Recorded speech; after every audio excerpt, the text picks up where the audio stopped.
खुलुमबाय गिबियावनो बयनिसिमबो गाहाम हामलायनायखौ जासिहरबाय। दिनैनि प्राइम 24 हेडलाइन स्टुडिय'आव धेमाजि जिल्ला सानजारि नोगोरनिफ्राय रादाबखौ फरायदों आं रिदुक नार्जारिया। दिनैनि गाहाय रादाबफोरा जाबाय पवितरा वाइल्ड लाइफ सेंचुरीखौ बेखेवबाय। भारतआ सा करियानो 7 कौटि रां अनसुंथाइ हरदों। पाकिस्ताना लामा आरो इनफ्रास्ट्राक्चारनि प्रजेक्टखौ मावफुंनो थाखाय चाइनानिफ्राय ऋण लादों। रैखाथि बिफाननि 2 सोद्रोमा हमजादों। दानिया फैदो आबुं रादाबाव।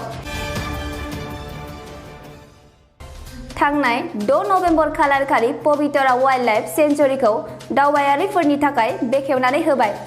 बे बेखेवनाय हाबाफारियाव रायजोनि सावस्रि बिफाननि मन्त्रि पीयूष हाजरिका, मरिगाव जिल्लानि जिल्ला बेंगिरि ऋतुराज बरा आरो हाग्रा बिफाननि गोबां सोद्रोमाफोरा बाहागो लायो। सुलुंनिफ्राय फोरमायनाय बायदिब्ला थांनाय 2018 मायथाइयाव पवितरा वाइल्ड लाइफ सेंचुरीआव गासै 102 गं थसेयारि गान्दानि अनजिमा मोननाय जादोंमोन। खुलुमबाय आंनि मुङा मुस्रि रमेन बर'।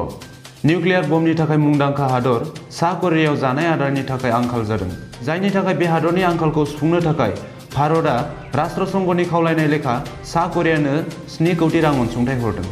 मख'नो गोनांदि सा करियानि हादरगिरि किम जंआ गावनि बेरेखा खालामनायनि थाखाय गोबां मुंदांखा मोजां सानसुमैफोरखौ साजा होबोदों, बुथारबोदों, जायनि थाखाय दा बे हादराव रांखान्थियारि हालोदा गाज्रि जालांदों, आंखाल नुजादों होनना सुलुंनिफ्राय मिथिनाय जादों।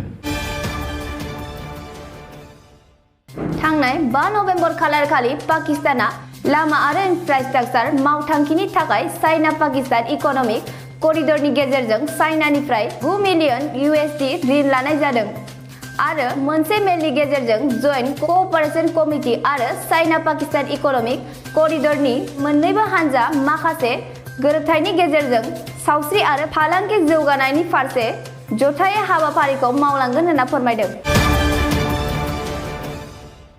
थांनाय 7 अक्ट'बर खालारखालि भारतनि रैखाथि बिफाननि 2 सोद्रोमाखौ एरेस्ट खालामनाय जादों।